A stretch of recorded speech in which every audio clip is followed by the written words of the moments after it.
Armend Muja qite kryet patriotizmi i fjalëve dhe licencave të heshtura të vetëvendosjes. Veç një pyetje të thjeshtë, por thelbësore e kemi për vetëvendosjen, Albin Kurtin dhe Armend Mujan.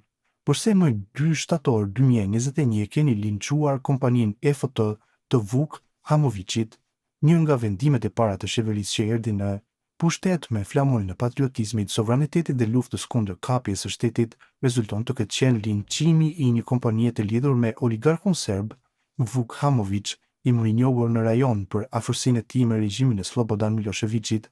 Ironia është e rëndë në krye të këtij diskursi patriotik dhe ledhe Armend Muja, i cili në debate publike shfaqet agresiv në gjuhë duke folur për pushk dhe qëndrime radikale, ndërkohë që në praktik qeveria e tij hap dyert për interesa energjetike që ngjallin dyshime serioze politike dhe morale. Është ky standardi i ri i vetëvendosjes, patriotizëm për kamera, licenca për prapasken. Publiku ka të drejtën të dijë kush e propozoi lincimin e EFT-s, kush e mbrojti këtë vendim dhe pse u hesht kaq gjatë për këtë çështje.